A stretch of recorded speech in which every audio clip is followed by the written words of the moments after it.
All right, sorry about that. That's okay. That's okay.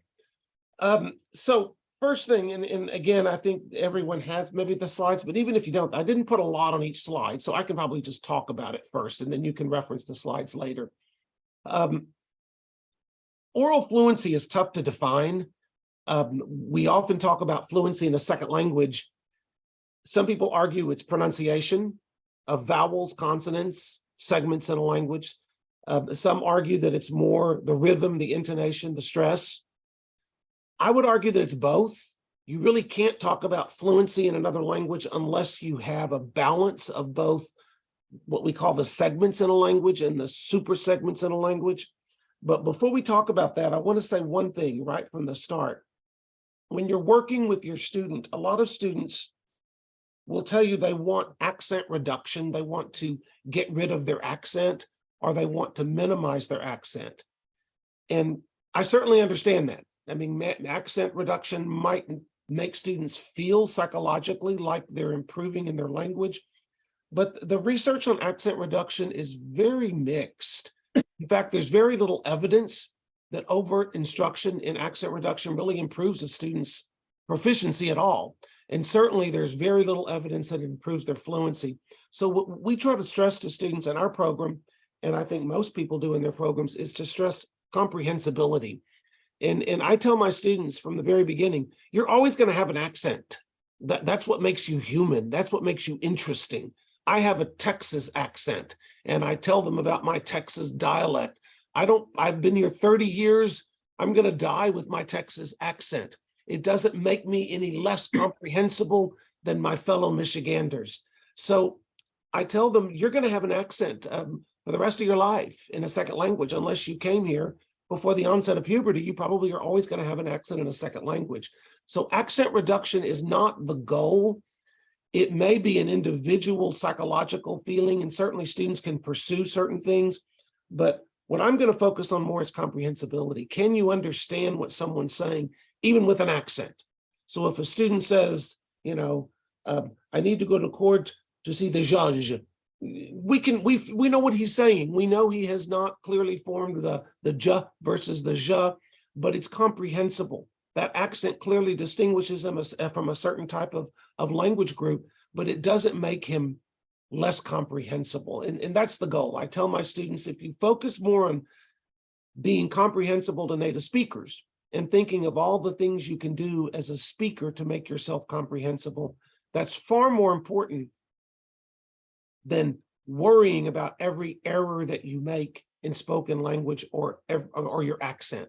So that's the first point. And I think that's important to help students feel at ease with their proficiency, is not to focus so much on that. The third slide that I had on the PowerPoint was called segmental and supersegmental. And I just want to give some definitions of those terms because I'll reference it when we talk about strategies. Segments are the vowels and consonants of English or of any language. It's simply the micro level aspect of a language. In English, we have 39 segments, 15 vowels, 24 consonants. Typically in a language class, and you may individually work with students, and many textbooks have a whole set of instruction on working on developing proficiency in the vowels and consonants. That certainly is an aspect of fluency. If you're working one-on-one with a student, there are many things you can do. And I think in some of the handouts, in fact, might be a time to screen share one of these handouts that I had on vowels and consonants. Let me see if I can find it. Sorry, this is the downside of Zoom. It's trying to figure out where things are.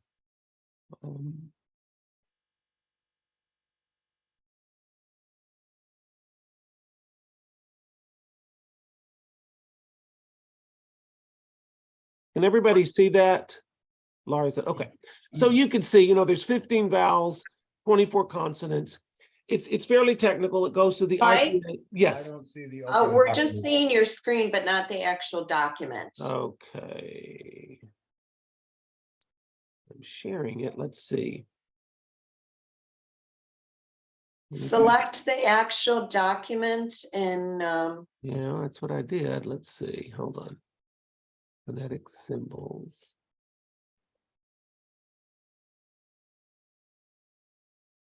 Okay, participants can now see your application. Can you see? You can't see that yet. No. No, okay. All right, I'm not sure exactly how to get it on there. Which one is the, which is it you're trying? It's called phonetic symbols. The English, it was one of the handouts that I sent you. Yep. You see it? Why don't I just share it? Because I Okay. think I can. All right. Was that handout sent out to us already? That handout, the only thing I sent out to you yesterday was a copy of his slides. I just put into chat the link to our shared drive, which I'm on now, which has several of his handouts. So he's probably going to walk through them, but you can download them later. So this is an example of vowels and consonants. You know, there's 15 vowels, 24 consonants. A lot of textbooks will work through this issue, and they will have you have exercises for the front vowels, the mid vowels, the back vowels. It's a segmental approach to working through fluency issues. I think the outcomes are not as great as a super segmental approach. I think you get more working on oral fluency through super segmentals than through segments, but it's important to understand the distinction. It doesn't mean there's never a time to work on errors in a second language, to work on problems of the ja versus the ja, problems of the e versus the I. Those are always going to come up, and students may have questions about that.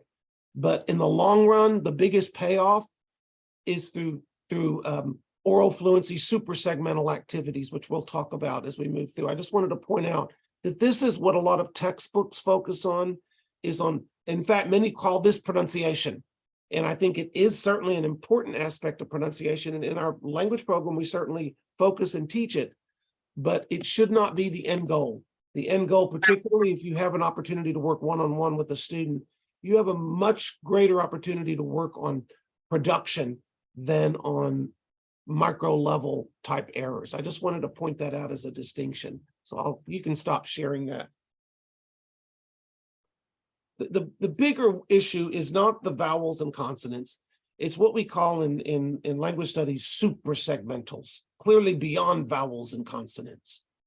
And super segmentals are things like rhythm, intonation, stress. And I always tell my students that, you know, it's just as language is like music, if the segments are the lyrics, the super segments are the melody. And, you know, I'm old, so I always go back to the Beatles. And I tell them, you know, you got to have Lennon and McCartney together to get the lyrics. You know, you can't, you have, you know, Lennon's incredible, powerful lyrics, but you got to have McCartney's melody if you really want to create the great Beatle canon of the 60s. And as with any music, language is much the same way. Lyrics certainly are important. Segments, vowels and consonants are important. But the real aspect of fluency in a language is really its melody, its rhythm. And being able to capture that rhythm is, I think, what helps students make more progress. So the goal is more in super segmentals, what we call rhythm, stress, intonation, and pitch. Just a quick thing about rhythm. Rhythm is simply the pausing, where we pause when we speak. So for example, in English, we have what's called stress-timed rhythm. We pause at the end of every little thought group. When we talk in thought groups. Dun, dun, dun, dun, dun, dun, dun, dun. There's a pausing at the end of the thought group. Many of you work with students that don't come from that language group, that come from language groups that are more syllable timed. The stress and the pausing is syllable time. So instead of saying, when we talk in thought groups, their language, they pause at the end of every syllable. When we talk in thought groups. Syllable time languages, students who come from syllable time languages have a real difficult time being able to internalize the stress of English, and they try to push that on to English so that their English sounds real choppy. Their pronunciation may be fine, their segments are fine, their vowels and consonants are fine, but when they talk in very choppy sentences. And often that keeps people from understanding them. Native speakers struggle, and a native speaker thinks, oh, they need more pronunciation. They don't need more pronunciation. They need better rhythm. They need to capture the rhythm of English. So that's why I think super segmentals kind of goes beyond the vowels and consonants and allows students to think in a much bigger way about language. Intonation is the rising and falling at the end of a thought group. We tend, in 95% of the time in English, intonation falls at the end of a thought group. So every time we say anything, really, our voice falls at the end. When we talk, the voice goes down. We talk in thought groups, the voice goes down almost all the time. The few times our voice actually goes up in English at the end of a thought group is when it's a yes/no question. Are you going home? Or if it's a series of things, I want this, this, and this, where they're getting to a series of 3 or more items. But most of the time, intonation in English is pretty fixed. Again, that's a problem for a lot of students because in many languages, intonation rises at the end of every thought group. So when they take that and bring that into English. So when they're talking, when we talk in thought groups, and then when we talk, you get this constant rising intonation. And again, that's not segments, that's not vowels and consonants. So if students are focused only on vowels and consonants, they're not going to capture the full melody of the language. So what we have to look at are ways we can help them capture that rhythm, the stress, the intonation of English without getting bogged down into every error they're making at the vowel or consonant level. That's sort of the goal. I have one handout, Laurie. I think maybe see if I can share it. I'm going to try to share it. It's called, it was an exam. It was a hand. I think it's one of the ones I sent. You probably can't see it, but let's see. Can you see that? Yes. Yes. Wow. Okay. That one worked. I don't know how to go down with, I'm terrible on Zoom, but you can't see the whole thing though, can you? Yeah, to the bottom. At the bottom of your Word document, you can reduce it Okay. your percent to a little smaller. Do you see that slide bar in the lower right corner? Lower right corner. Okay, I see it. Thank you. Very nice. Thank you, Laura. You're a very good teacher. Okay, can y'all see it? So it just gives an example. I just wrote down some examples, and I sent this in one of the handouts of stress time languages: English, Russian, Arabic, Thai, German, Persian. The syllable time languages, and these I think are the most problematic, particularly when you get to a lot of the non-Indo-European, but some Romance languages also. But when you get to languages like Vietnamese, Chinese, the tonal languages, the syllable time coupled with being tonal makes it real difficult when they try to switch over to the rhythm and intonation of English, because they'll take their syllable timed rhythm, they'll take their tonal language and move it over into rhythm and intonation of English, and it just doesn't sound right. And it causes a lot of comprehensibility issues when a native speaker hears them.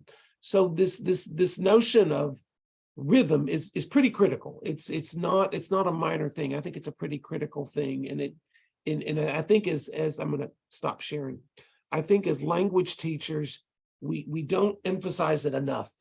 And I think textbooks don't emphasize enough. I'm even going to show you some examples of textbooks. Textbooks always put rhythm at the very end. They have all these chapters on vowels and consonants and rhythms right way at the end. And I think that's a mistake, because the real problem in communication has less to do with vowels and consonants and a lot more to do with being comprehensible at the super segmental level. So that's enough about that. I'm sorry, I'm trying to go through some of my handouts here. Now, one thing you can do I think it's fairly quickly, is to listen. There's some wonderful diagnostic passages, and I have one, it's kind of a rough copy of it, but I'll show you where it came from. I'll try to send a cleaner copy, but it's a passage that you ask a student to read. I think it's good for them to record it and you can read it later. I don't know what your your tutoring schedules like, if that allows you to do that, where they could record it on their phone and send it to you. I don't know if that's able to do that. You can also just listen in on during a tutoring session where you have them read this diagnostic passage. And the reason I like this diagnostic passage, it's a way to really capture it. It has everything in it.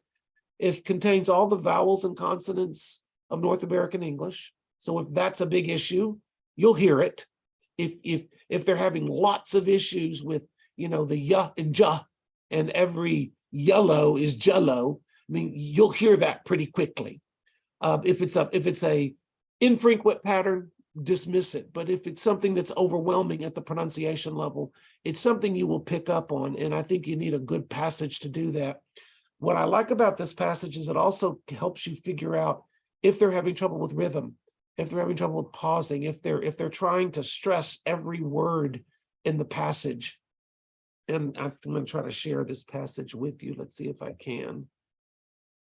Let's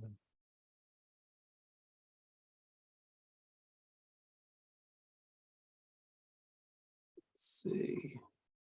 I don't know if I'll be able to do that. I may have to have you. Let's see activity.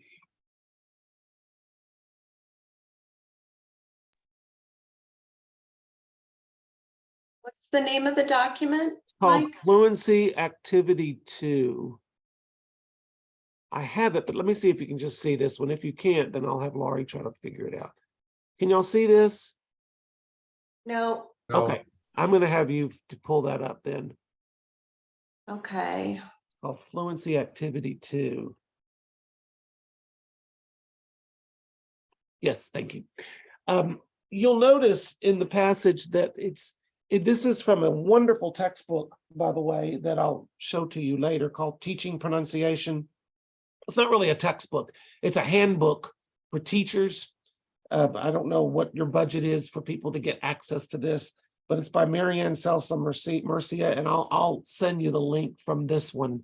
And I think the passage was one of the ones that I sent, but I broke up the rhythm of it so you can see that this is sort of the natural pausing, the thought groups. If English is not your native language, pause. People may have noticed that you come from another country because of your foreign accent. Now, what I would recommend is that you just get them to read it first without the rhythm breaks. See how they handle the passage. And there are easier passages, by the way. This would be for an intermediate to advanced speaker. If you have a beginning to a low intermediate, there are other passages I can pull for you. This was just a sample of one. But it helps you gauge what errors that you're hearing, because in this particular passage, it contains all the vowels and consonants of North American English. It contains them in every in initial, medial, and final position, so that, for example, the p sound in put is different than the p sound in stop, because it comes at the end. So the goal of it was to try to put every possible position of vowels and consonants in English in this passage. They also have, of course, the rhythm. You have WH questions. You have yes/no questions, listening to see if they have rising intonation. You have series of words to see if they understand rising intonation. And it's simply a way to quickly capture, or at least to listen in a snapshot, what you're hearing, to see if there are things that you think you can work with them on. I use this passage, though, more for rhythm than for vowels and consonants. And mainly because it's an easy enough passage to get the students to practice rhythm. And that's the thing I want to talk about at it's at the end of the passage, but I'm at the end of the PowerPoint, but I'm going to come do this one right now. There's a great activity for teaching rhythm. It's called shadowing, and you can stop sharing this one right now, Mari. Thank you. It's called shadowing, and it's been around for a number of years. It was introduced originally for vocabulary production, but then it began to be used for fluency. I think it's one of the best fluency activities you can do, and it's one of the easiest ones anyone can do. And students can even do it at home later after they've worked with you on it. And I've been using it for years, and I'm always amazed. I tell my students, you know, you really don't need me. you just needed me to show you this, and then you kind of go to work. And students will always report, whenever I do evaluations, they'll always say, the shadowing activities were the best. And I'll think, great, those were the easiest. Of all the other work that I put into all the others, seem to be more difficult to put together. This one was pretty easy. And what shadowing works off of is, I tell them, it's like a shadow, that your shadow follows you. That if you turn around, your shadow's always following you. Your shadow doesn't go in the other direction. If it does, there's something weird going on. And that's the first thing, that they have to follow me. It kind of harkens back to the old behaviorism. If any of you study psychology, the old behavioristic idea that we kind of hated in language teaching back in the 60s, but I think it works very well. It kind of harkens back to that, but it's used not for vocabulary. In this case, is used for rhythm. And essentially what you do is you break up a passage like the one I gave you, that diagnostic passage, and you read a sentence, you read a thought group, and the student has to repeat the thought group. You read a thought group, the student repeats a thought group.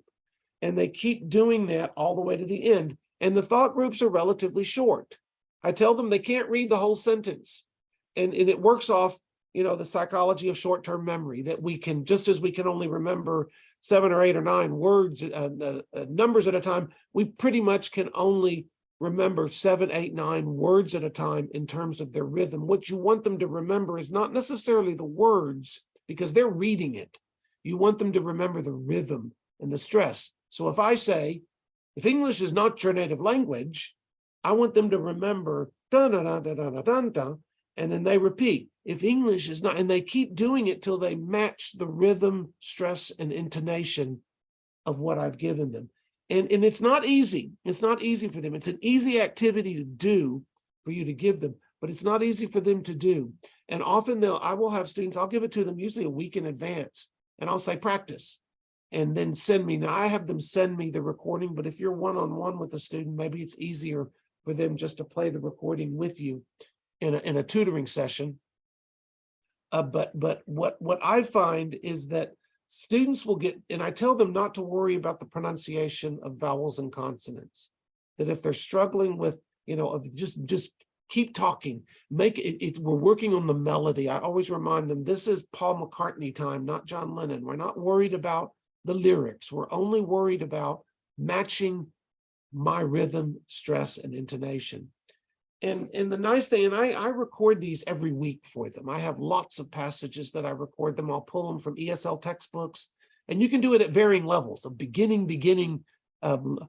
zero level language of text to advanced. It doesn't really matter because everything has rhythm, intonation, and stress.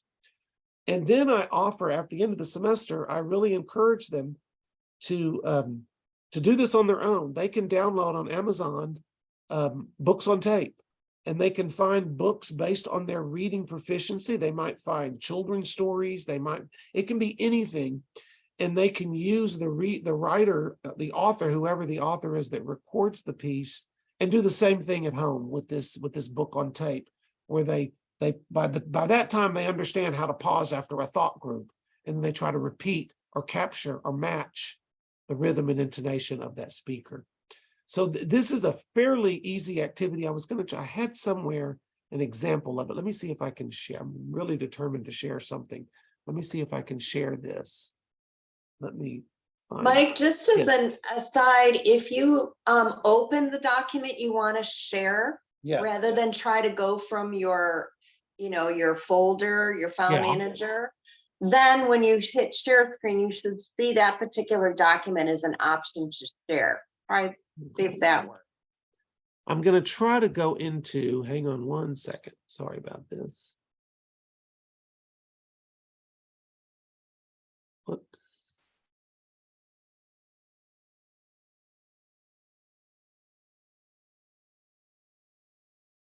Okay, I'm trying to find, I had a sample. Nope. I may have to just send it. I had a sample of a student. Well, first I gave them a recording. Maybe I can at least record that, listen to that.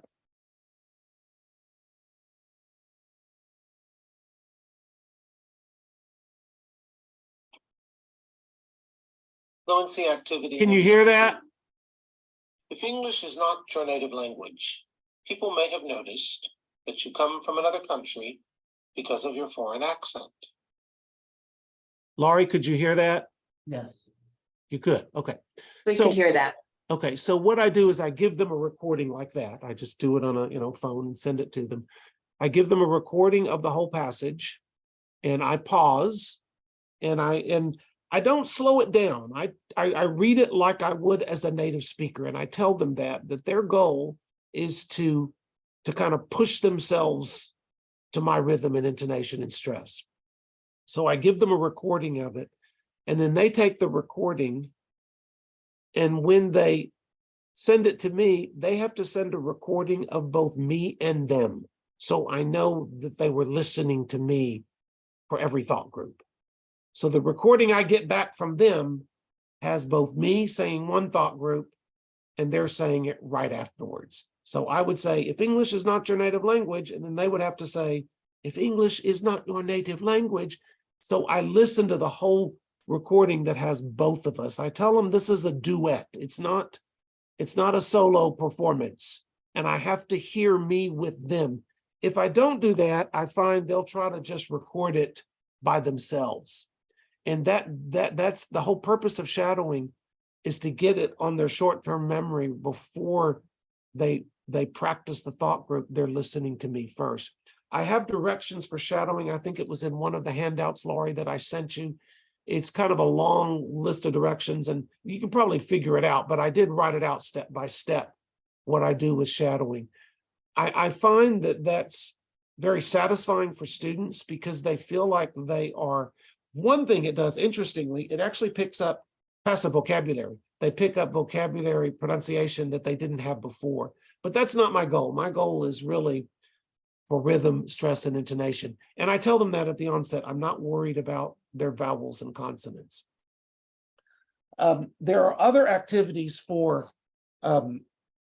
shadowing for super segmentals. There's a whole list of activities on stress, and I pulled them from a textbook, from a book, this book on teaching pronunciation. Let me see if I have it.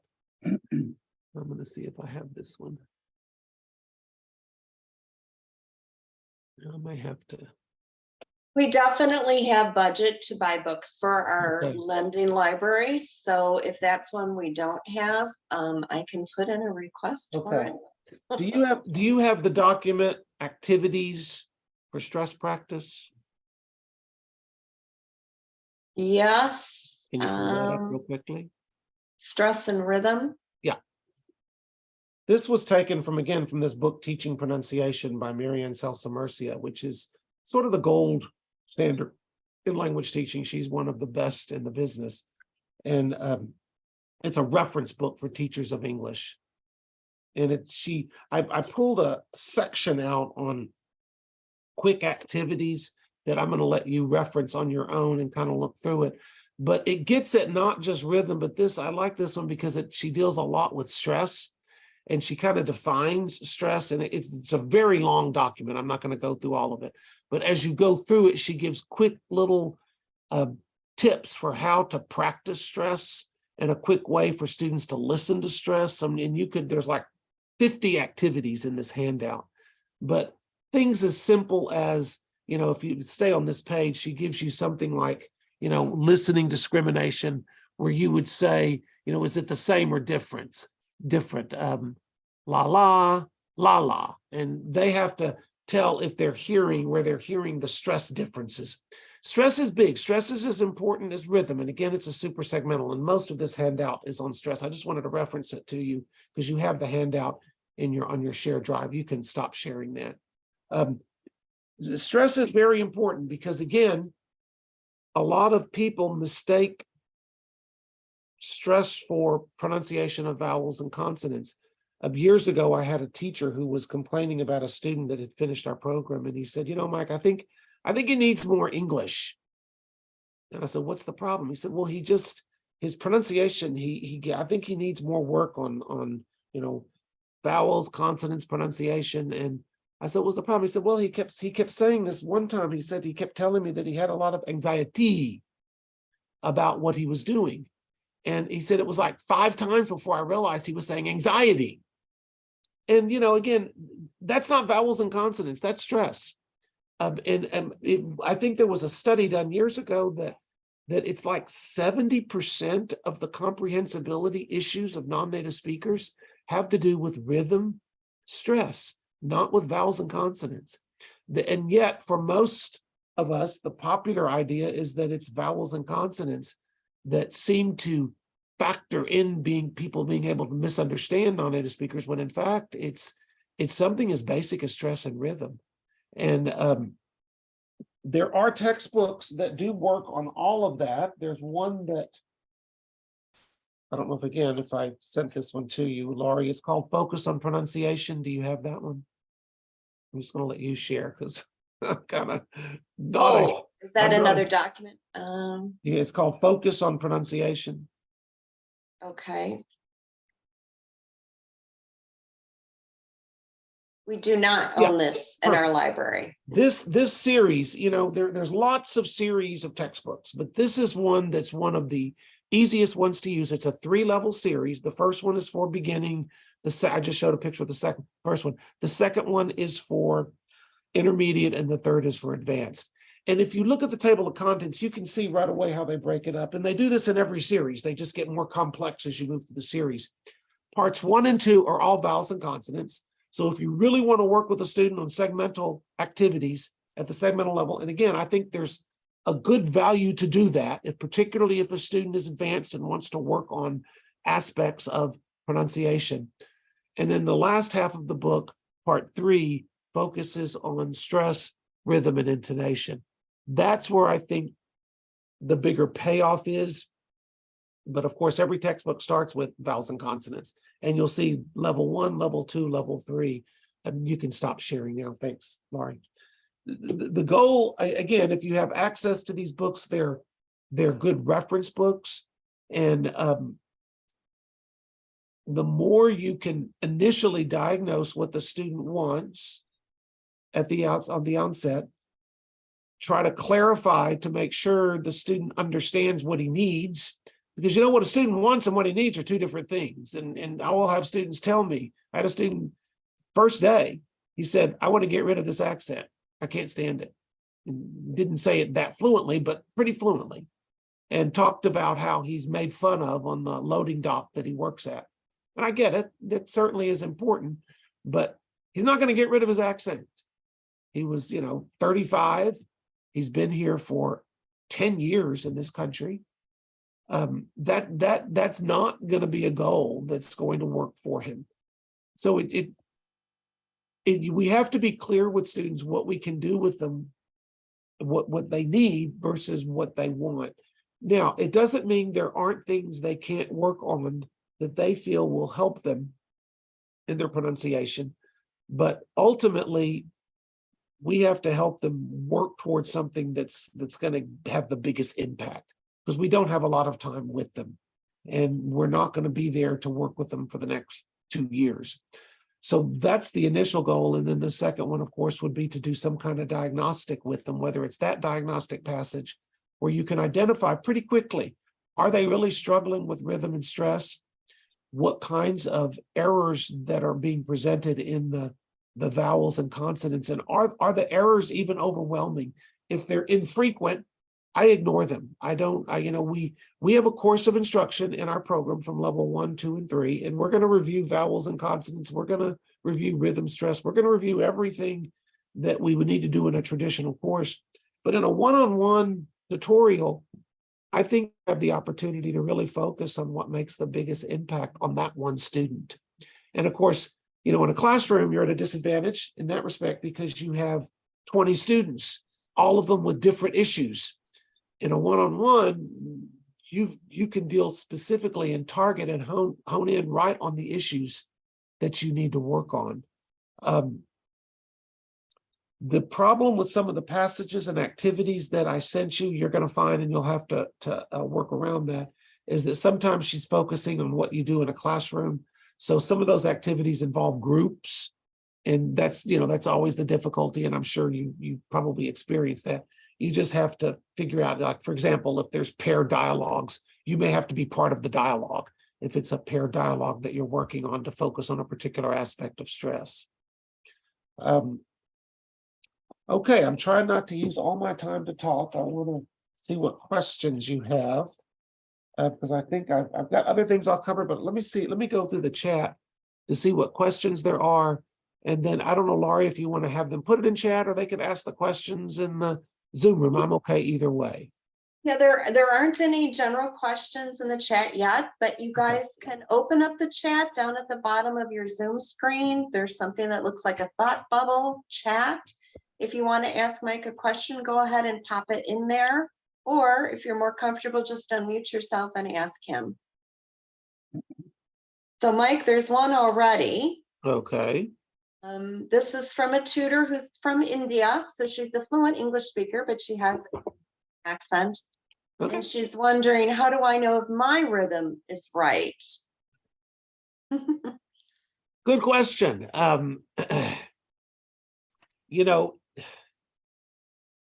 so your concern is that you're not a native speaker. So can you approximate the same rhythm, stress, and intonation of a native speaker? Is that the question? I think that's what she's asking. Vishali, yes. Okay. Well, I don't know your pronunciation. I don't know your rhythm. So it's hard for me to make that determination through a Zoom room. But I will tell you, we have lots of teachers of English to speakers of other languages that are non-native speakers that do this as beautifully as native speakers. That again, the accent in your language doesn't detract you from being able to help students with their rhythm, their intonation, and their stress. Again, I can't tell you exactly because I'm not familiar with your proficiency in English, but I will tell you we have non-native speakers that teach in our program. It's a teacher from Poland who's been in this country for 15 years, and her rhythm, intonation, and stress matches the rhythm, intonation, and stress of a native speaker. So I don't see that as a deterrent. I guess that's if you're proficient in English, it should not be a deterrent. Great. Thank you so much, Professor. The reason I asked that question is I didn't want to end up teaching something wrong to my student when I myself am not a native speaker. That was my concern, basically. Yeah, and I get that, and non-native speakers teaching other non-native speakers, that's always an issue, and it comes up. But I need to tell you, let me back up. My last name is Khirallah. It's Arabic in origin. I'm third generation. I can't tell you how many times I would have students, the counselor would tell me the first thing they would ask is he a native speaker? And the counselor would say, oh, yes. And I would tell the counselor later, you know what? Tell them it doesn't matter if he's a native speaker.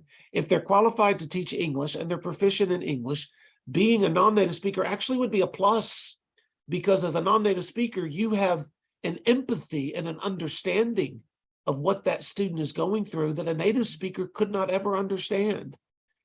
Unfortunately, we have non-native speakers that have biases with non-native speakers teaching them.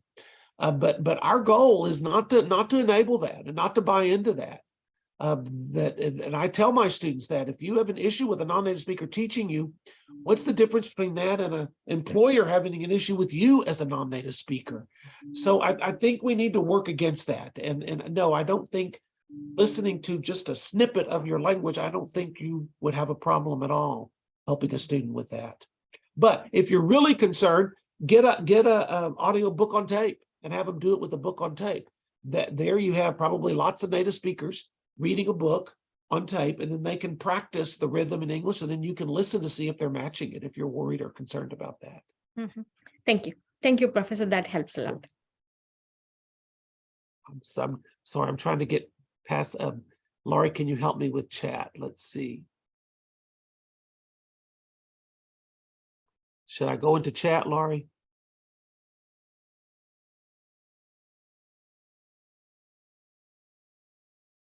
You're muted, Laurie. There's someone who asked, do you have anything for someone who has trouble pronouncing L's and R's? I have a native Korean ELS. The biggest problem I have understanding her when the words, well, yeah, that's, in fact, I think the textbooks that I sent you has a chapter on the distinction between the and the and it goes through the dark and light and all the problems with the pronunciation of the L sound and the pronunciation of the sound.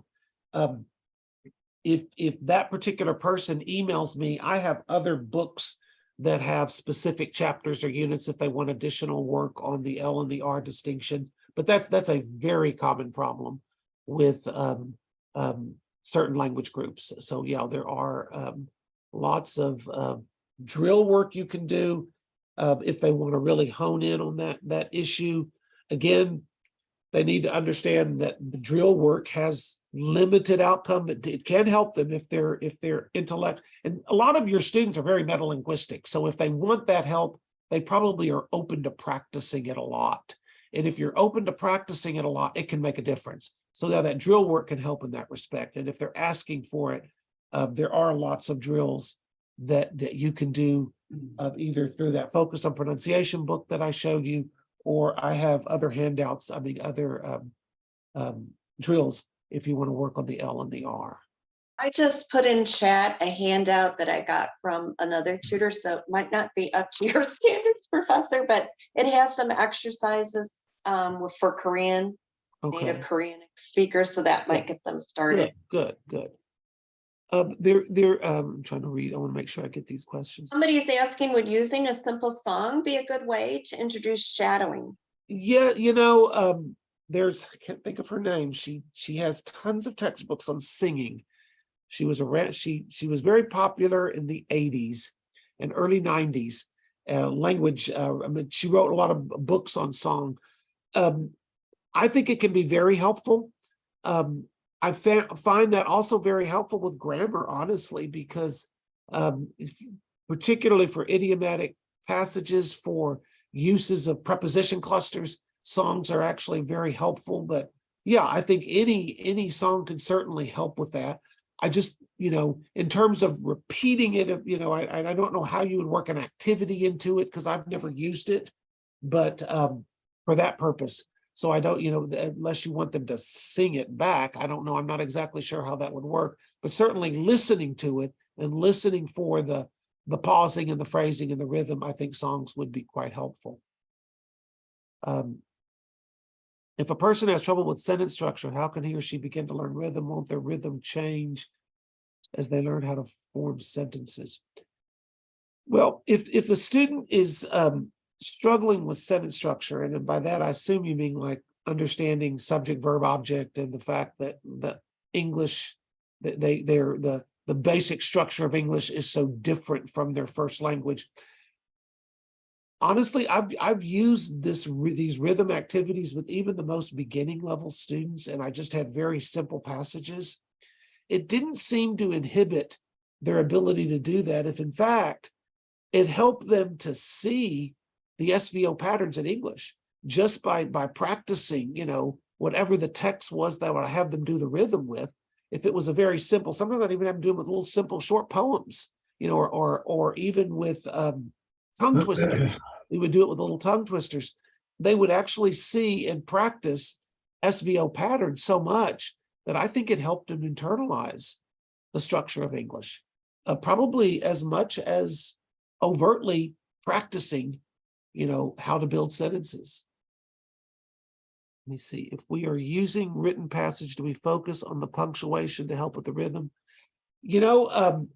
Typically in a passage, you probably would have them pause after a comma, if there's a comma or period. If it's a long sentence, I would try to break it up. Again, try to get no more than 9 or 10 words in the thought group before I would break the rhythm of it up. But usually the passages I found, I could typically put the rhythm break at the end, right after a comma, or right at the end, right with the comma, or with the period or the semicolon. So yeah, punctuation would be a good way to kind of clue in where the breaks would be. I'm trying to see if there's new messages. How much correcting should I do when talking to my students without studying French? I always feel I was making mistakes. Let me see. Can people see that chat? I'm reading it to myself. I realized maybe I should have been reading it to you. You know, correction's tough. There's a lot in the 40 years I've been teaching and researching this field. Researchers and teachers go back and forth how much correction helps or how much it doesn't help. And in writing and grammar, we know error feedback has very good outcomes, despite some communicative researchers who argue never do that. I don't agree with them at all. I've used it, and I use it judiciously. I don't like using a lot of error correction, even in writing and grammar, but when I do it, it's very focused. And I let them know that we're going to be focusing on specifically this type of error. For example, if we're working on an essay, and this is for writing, I'm making this as a contrast with speaking. If we're working on a passage, a piece of writing, I may only focus on verb tense and aspect. That's it. Every other error I will neglect, will just ignore. And I'll tell them, this week is the verb clinic, and Dr. Khirallah needs to help you with your verbs. And I'll kind of be very dramatic about that, because I don't want them to, we know in error correction, the more different types of errors we focus on, the less likely they're able to handle it. The more focused the error correction is, the more likely they're able to internalize it and try to monitor it for future errors. That's with writing and grammar. Speaking, it's extremely mixed. In fact, some people argue there's almost no benefit to error correction. I don't think I take that extreme, but I don't try to do a lot of error correction. What I will do is a lot of approximation of sound. So for example, if we're working on vowels, I'll give them the vowels of North American English, the vowels of consonants. They have to record the vowels for me. They send it back to me and I'll tell them, okay, these are the 3 vowels that were problematic. And I'll try to show them why they were problematic. And you know, and here's the problem with error correction in spoken English. You got to be very technical or they won't understand what the problem is. So for example, if they're saying I for E, and every seat is sit, and every beach is you know what, that's going to be a problem. But you got to be able to tell them, you have to tense up that I in the E all the way in the E. So you got to show them in the vowel chart where that sound is. When you do all of that, that's a lot of work. I need to be honest, for a little payoff. So a long answer to a very short question is, I don't think error correction in spoken language is as helpful as some of the more communicative things you can do with them. And I don't know if the payoff, and again, we're looking at payoff because you only have them for a short period of time. Let me see.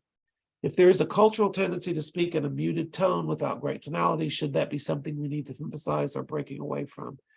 You know, I try to avoid any issues of cultural reference in my class, at least when it comes to being overt that in some cultures students speak this way. And so I try to generalize, and I do that mainly because I don't know how much, again, how much payoff, I keep coming to that, there's going to be into getting too specific. With tonal languages, the problem a lot of students, for example, Chinese or in whatever tonal language you're dealing with, where they see differences in meaning with tones, we use intonation, which is much broader. So, you know, we might say, you know, are you going home? Or we use the rising intonation. That's like one of the few times tone really interferes or impacts meaning in English, which is why I spend more time stressing intonation and de-stressing what problems they're having in the first language to the second language.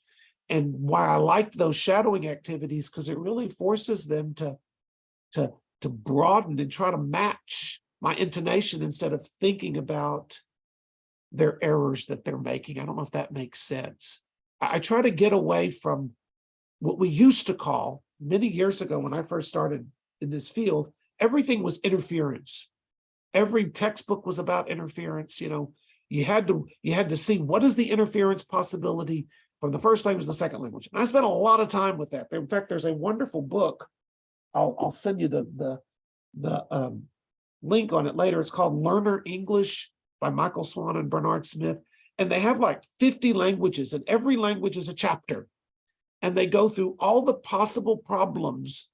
For example, a German speaker will have learning English as a second language. They go through all the segmental problems, the super segmental problems. And while that looks intuitively interesting, and I know when I was first in this field, it seemed very, very intuitively interesting to me. I spent a lot of time trying to help every student work on their first language interference. Again, the payoff wasn't very big. And what I found over time, and what the research tells us over time, most of the errors students make in a second language, maybe 30% are interference, 70% are probably what we call developmental errors. In other words, errors that are just going to work out the more proficient they become.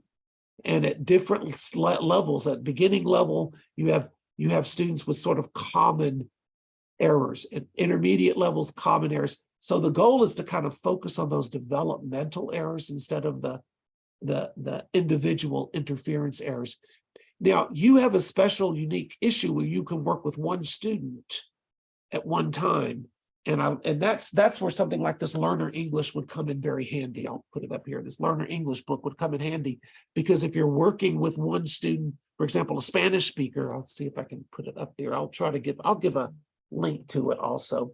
It's Learner English by Michael Swan and Bernard Smith. If you Google it, it comes up pretty. It's sort of, again, was the gold standard in interference research. But it would, if you're working with one student from one language group, you could find specific things to work with them on. Spanish speakers typically do this, this, this. These are the things you might want to consider. If you have a group or a class with 10 or 11 different languages, forget it. It would be too chaotic. And again, I don't think you get the payoff.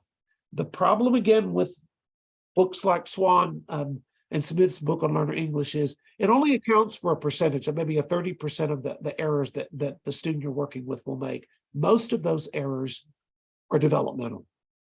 And developmental errors doesn't mean they automatically work out, but it does mean students learn them when they're ready for them. I don't know if that makes a lot of sense, but they're at a beginning level.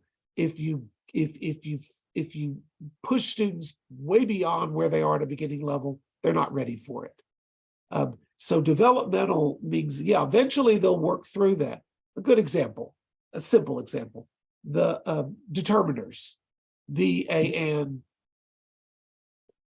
goodness, it's Michael Swan, S-W-A-N, determiners.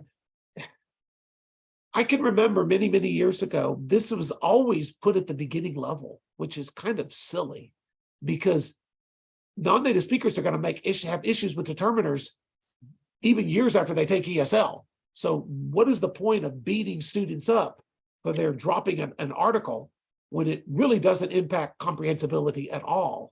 When it's something that probably should be reserved for the more advanced levels when they're ready for it. And by the way, there's a lot of easy activities for teaching determiners than what a lot of grammar textbooks go through. My point is, we don't need to teach something that they're not developmentally at that stage ready for. And I think that's where interference errors sometimes push students beyond what they need. But that's kind of makes a long explanation. Let me get to some more of the chats. The author's name is, okay, native Spanish speakers add an S sound before beginning words of the consonant S, so school sounds like a school. Any suggestions, or maybe this is just interference? You know, it's worth bringing up to them, and they will do this over and over. A special, you know, we get this a lot with Spanish speakers. I do point it out because, and I do this when students do speeches, because we do have students in our program, even at the beginning level, they have to do presentations in every level. And I usually at my beginning level, they'll do 6 or 7 presentations a semester. And I have a little chart as they're doing the presentation. I'll make a note if it's a pattern. If I hear that that consistent addition of that morpheme, that at the beginning of certain sounds, and it looks like it's a pattern, I'll note it and tell them about it and put it in their feedback. Do I expect them to get rid of it by the end of the semester? No, but I've identified it. My recommendation would be for them to consider it, but again, that is an error that tends to occur all the way through to an advanced level. So yeah, it's worth bringing up. The question is whether it's something that's going to have as big effect as other things that you could be doing. Let me get back to the chat.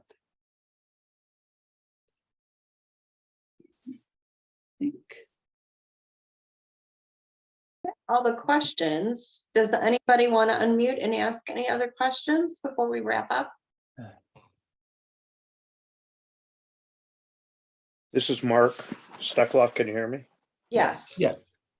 So what happens if you have a student who has trouble forming proper English sentences? Sentence structure is a real issue. How can you teach the rhythm of proper sentences at that level?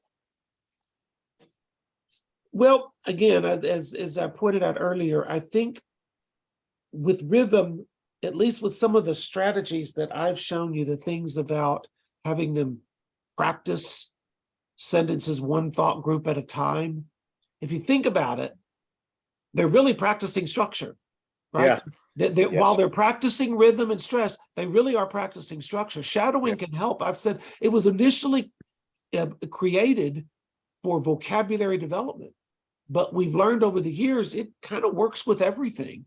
So if you're saying, you know, if English is not your second language, people may have noticed they're already starting to think about, you know, SVO, SVO, SVO, SVO. It gets internally hammered into them if they keep doing this without having to worry about saying, here's the subject, here's the verb, here's the object. You know, you come from a language where it might be OSV, I mean, or so in some ways, even the most basic rhythm passages that you can find will covertly be teaching it. Yeah.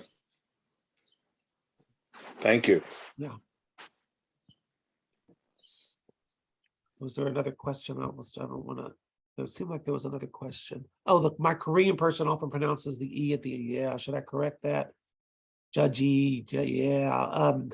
Developmental error. That's both interference and developmental, but it's clearly more for certain non-Indo-European languages. I point it out when they're doing presentations. I monitor. I show them. I'm hearing this, and again, do I expect them to drop that final morpheme at the end of certain lexical items at the next speech? Probably not, but I'm always of the belief that whatever I point out, they can decide what they need to internalize. If it's really something they feel strongly about, they'll come back and keep asking me about it. And I'll have some Korean students that will come back and they'll say, you know, do I do this a lot? Can you? And they're constantly thinking about it. They're on the road to changing it. And then there's others that are, and, you know, I get it. That's fine. It's, you know, life goes on. That's not an issue of comprehensibility. People will still understand them. With that, it might slow down the comprehensibility a bit, but they're still comprehensible. Let me get this next one. What are you tutoring? What are some ways to tell if you're moving too fast for the level they are on when you're tutoring one-on-one? That's a good question. Well, if they look lost, no, if they start crying and walk out of the session, you know you've gone too fast. We do this in classroom settings. I don't know if it works as well in tutoring sessions, but I do this in classroom settings a lot. I use the old classroom assessment techniques where everything I introduce, right after I've introduced it, I stop and make them write down one thing they really understand about it, and one thing they really do not understand about what I'm talking about. And I do that almost in every class. And then a lot of times I just say, right, everybody write down one thing you did not understand about what we just worked on. And I'm always amazed at what I get back, because I'm always thinking, most of them are going to take, but I always find there's something that they not just misunderstood, but non-native speakers are very metalinguistic. The errors that they're making are highly sophisticated in many ways. They're very logical. And in English, which can sometimes not be so logical, they're generalizing from another aspect of English to what you just explained. And I find that real helpful to at least settle the confusion for a little bit when I've presented something. And the more I ask them that, the more likely I think it puts them at ease and doesn't take them too far. I do tell them from the very beginning, and I always give this right at the beginning of the semester in every class, particularly in speaking, that they have to push themselves. And I don't know if any of you are familiar with Stephen Krashen, who was one of the original researchers back in the 70s, early 70s, late 60s, early 70s, on language acquisition. And his work has been received over the years not as well as it should be, I think. I think there was something very seminal about his work. But I always remember one thing he worked on, and it actually has sustained itself through time. His argument was that in order to move forward in a language, he had this little formula called I+1, input plus one. And you always had to go a little bit beyond your ability. If it was input plus 3, it's too much. If it's input plus 0, not enough. It had to be input plus 1. And I always use the silly gym thing with my students. I say, if I go into the gym and I pick up a barbell of 5 pounds, nothing's going to happen. I can keep doing that and I can feel good about myself. But there's the resistance. There's not enough resistance to help me. If I pick up a 50-pound barbell, it's too much. I'm not going to have any gain in my cardiovascular or muscular or tone. But if I pick up a barbell that's maybe 15 pounds, wow, it's a little bit beyond what I typically can do, but it really builds the resistance. And I tell them in speaking particularly, they have to push themselves a little bit beyond what they can understand, not too much. And the activities that I give them are I+1. And I tell them every time, this is an I+1 activity. And if ever it feels like an I+3, you got to tell me. And they'll say, this is I+5, it's too hard. I get it. And we'll try to dial it back. With a one-on-one situation, I think it's easier to do because I'll have 10 students who will say it's I+1, 2 students will say it's I+5, Mike, I can't do it. But one-on-one, you've got the advantage of at least figuring out, is it a little bit beyond? If it's too easy, you don't want it to be too easy. There is no gain. And I tell them, like in the gym, no pain, no gain. There still has to be a little pain. But if it's I+1, that's the sweet spot. And I think with a one-on-one, you can get them to at least acknowledge through feedback where it's taking them. Someone had a question that I think I need to answer. Can you give an example?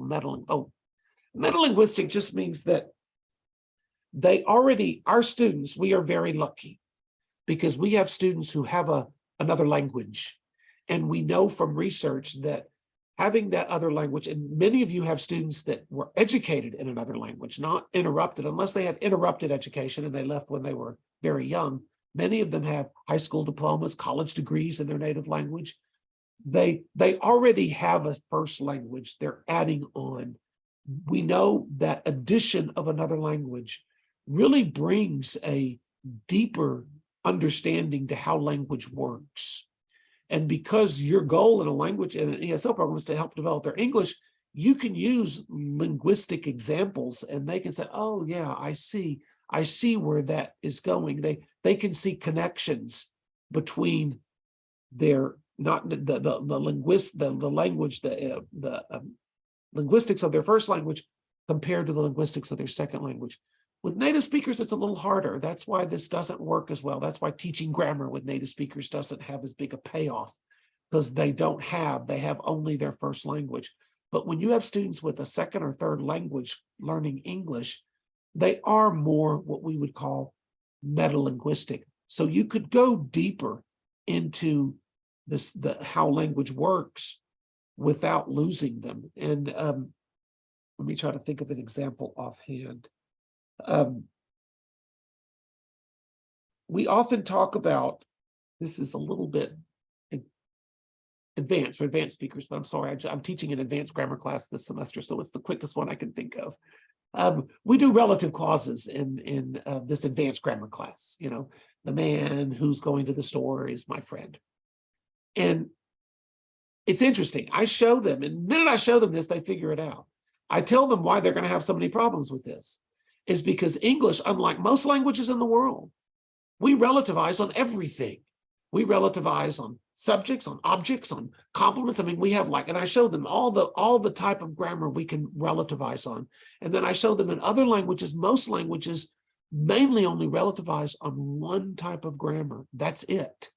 And so when they start learning relative clauses, it's going to be tough for almost every student in my class because they don't have, their first language doesn't offer that to be able to transfer to in a second language. So when I say metalinguistic, I just mean if there's things you can build on. In Spanish, you know, cognates, you know, students who are Spanish if their Spanish is their first language, you can build on the cognates of Spanish for English because we share so many.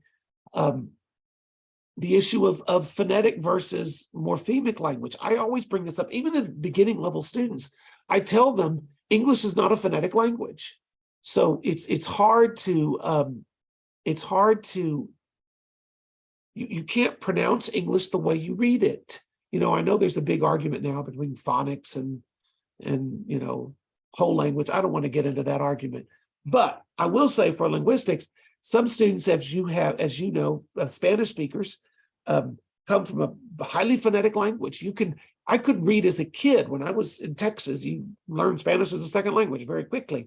I could read Spanish without before I even started studying it because it's so highly phonetic. Yo hablo español. I could pronounce every syllable in Spanish because it's such a beautifully phonetic language.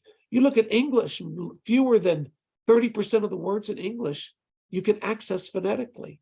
So that's where the metalinguistic comes from. I tell them they're going to have trouble, for example, Spanish speakers coming into English, because they're going to think everything's phonetic. It's not phonetic. And I always make the joke of, you know, if we ever pronounce phone, pahone, you would see why it's crazy. The spelling system of English is not phonetic at all. If anything, we're more word-based.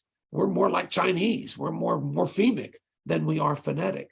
So when I say metalinguistic, I mean, you know, it's an opportunity to bring up stuff from another language or about languages that I think is harder to bring up with native speakers. And even if students don't completely understand it, they like it. They like the fact that their first language offers a privilege, because too often we want to treat, you know, second language as someone who's starting over. They're not starting over. They're not starting from zero. They already have an identity. They have a full linguistic system. They're adding, which, you know, most of us with one language aren't doing that. So I think it makes them feel more confident and more privileged in terms of their language learning when you point out how metalinguistic they are. Somebody asked a question. I'm sorry, I'm talking too much here. What is relativize? Just means if you're using a clause, a who clause, to describe a noun. The man who is in the room is my brother. We relativized on the word man, and we relativized on the subject of that sentence. In English, we can relativize on the subject, we can relativize on the object, we can relativize on the object of a preposition. We relativize all over the place. We put who, which, whose, clauses, that clauses all over the place. And it really is confusing for students. But that was just a point that I was pointing out about, you know, using their metalinguistic knowledge, because I tell them in their language, relativization is very, very minimal. So they're coming from a language that that doesn't do that to a language that you can't read academic or professional writing without understanding that concept. Right, I think that is it. Thank you so much, Mike. Sure. I've heard a lot of these terms over the last couple of years, but you explained them so clearly. I really appreciate it. For all of you who are on the call, I will send you a follow-up email again with the link to all of my handouts and his slides and his contact information. So you should And- have all of that by the end of the day. And I want to point out, please feel free to email me if you have any questions. Again, I like email, and if there's anything I can specifically that I can send to you, let me know. Yeah, that's probably the best way to contact me is through my email address. Right, I'm going to stop the recording. Okay.